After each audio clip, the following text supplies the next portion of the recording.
पूजा करते time in 6 नियमों का पालन कर लो, तुरंत होंगे भगवान के दर्शन, सारी शक्तियाँ जागृत हो जाएंगी।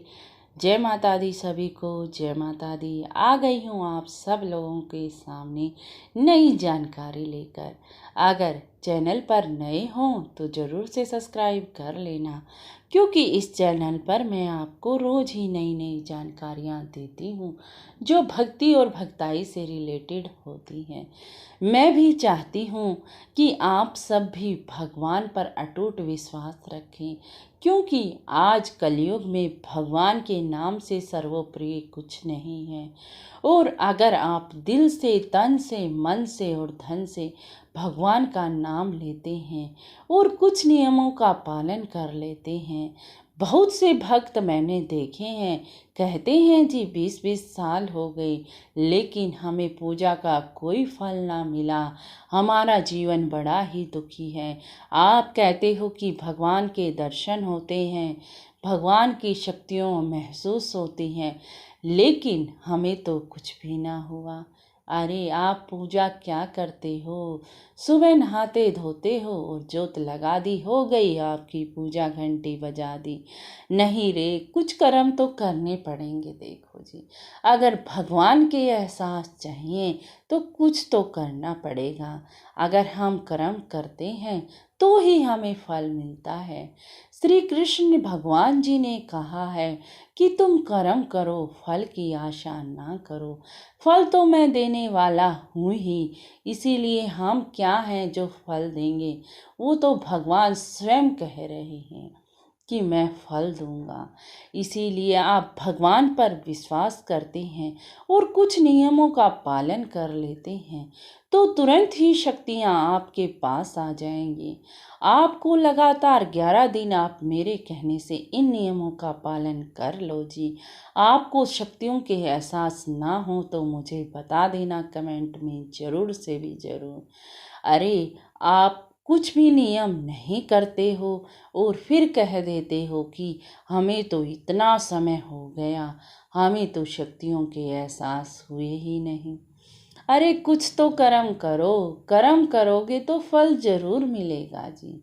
चलो जी, आज मैं आपको पूजा विधि बता देती हूँ, थोड़े से नियम बता देती हूँ 6 कि जिनसे को करने से आपका जीवन सफल हो जाएगा।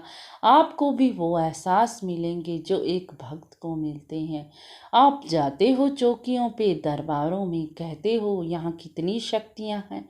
अरे वो शक्तियों को भोग दे रहे हैं, शक्तियों को मना रहे हैं। तुम भी अपने घर की शक्तियों को भोग दो, उन्हें मनाओ, तो वो भी आपके पास थोड़ी ही चली आएंगी जी। चलो अब शुरू कर देती हूँ मैं। नियम क्या होते हैं, पूजा करते टाइम आपको क्या करना चाहिए। पहला, आप जब भी पूजा स्थान पर जाएं तो आसन जरूर बिछा लें और अपना आसन सेपरेट रखें। किसी को यूज करने ना दें अपना आसन, क्योंकि कहते हैं जिसने अपना आसन दे दिया मानो सारी शक्तियां ही दे दी अपनी। बहुत से घरों में मैंने देखा कि एक आसन बिछा होता है, सभी उसी पर बैठकर पूजा कर लेते हैं। नहीं जी, अपना आसन अलग होना चाहिए। दूसरा, आप जो मंत्र जाप करते हैं, जो माला लेते हैं, उस एक माला से सारा परिवार मंत्र जाप कर लेता है, लेकिन नहीं जी।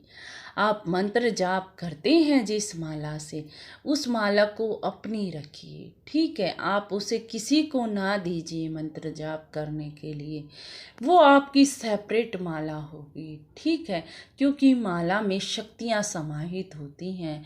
मैंने अपनी पिछली कई वीडियो में आपको बताया ही भी है कि माला आपके लिए बहुत ही शक्तियों का बौछार कर देती है।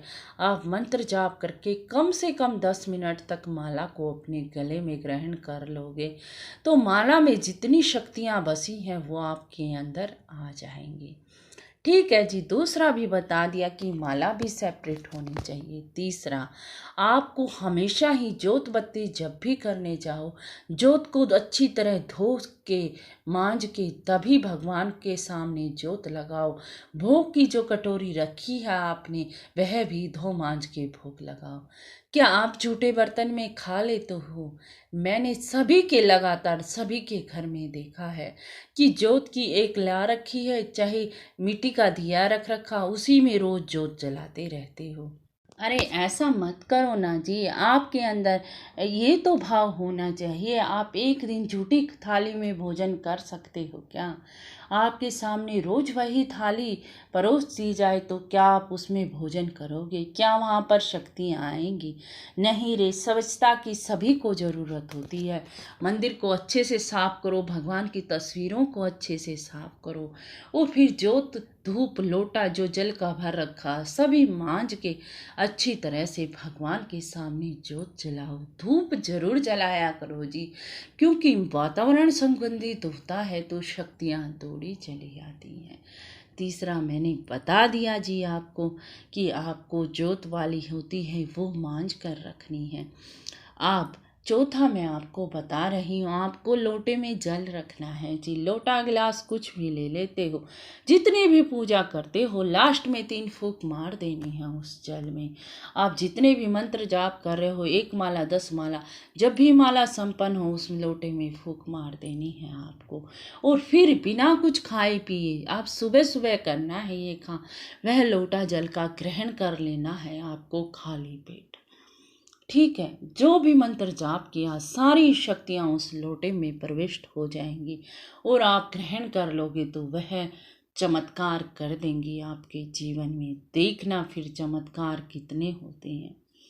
अब 5वां, सभी दीनों पर, दुखियों पर, पक्षियों पर, पशुओं पर, सभी पर दया करनी चाहिए। आपको दया करनी चाहिए। आपके पास कुछ भी नहीं है, आप उन्हें भाव ही दिखा देंगे निर्जीव जीवों पर, तो वो भी बहुत है जी आपके लिए। आप भगवान के जन्मे हुए भगवान के ही अंश हो जी। आप हर एक को समान मानो, हर एक वस्तु में भगवान बसे हैं, इस बात को समझ लेना जी। हर एक वस्तु में भगवान बसे हैं, इसीलिए सभी को भगवान मानो जी। आपसे जितना हो सके आप हरदम निर्धनों की सहायता करो, पशु पक्षियों को दाना डालो, बस भाव बना लो। आपके पास जितना हो, आपके पास चाहे 4 दाने हो, लेकिन आप जरूर से भी जरूर पशु पक्षियों को जरूर ही खिलाओ, किसी की मदद जरूर भी करो। आप छठा मैं आपको बता देती हूँ जी, किसी की निंदा मत करो। निंदा करने से आप आज मेरी बात को आजमा कर देख लेना।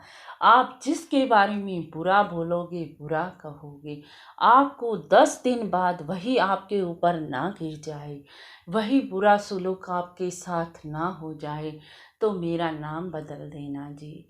क्योंकि भगवान की शक्तियाँ ऐसी होती हैं, भगवान हमें जो हम दूसरे के प्रति करते हैं वही लौटा देता है। वह आज लौटाए कल लौटाए, लेकिन भरोसा कुछ नहीं है जी। वह 1-2 साल बाद भी लौटा सकता है जी। इसीलिए आप किसी का बुरा मत करो अपने तन मन धन से। अगर आप पूजा करते टाइम इन 6 नियमों को अपना लोगे तो आपको शक्तियों के एहसास जरूर से भी जरूर होगा। आपका जीवन भी सफल हो जाएगा जी। अच्छा जी, अगर वीडियो में कुछ अच्छा लगा हो तो लाइक शेयर और कमेंट में जय माता दी जरूर लिख देना। ज़्यादा से ज़्यादा लोगों तक यह वीडियो पहुंचाना, ताकि उन्हें भी पूजा का फल मिले जी। वो भी ये नियम अपना ले तो उन्हें भी साक्षात्कार हो जाए भगवान का जी। चलो जी, चलती हूँ। जय माता दी, जय माता दी, जय माता।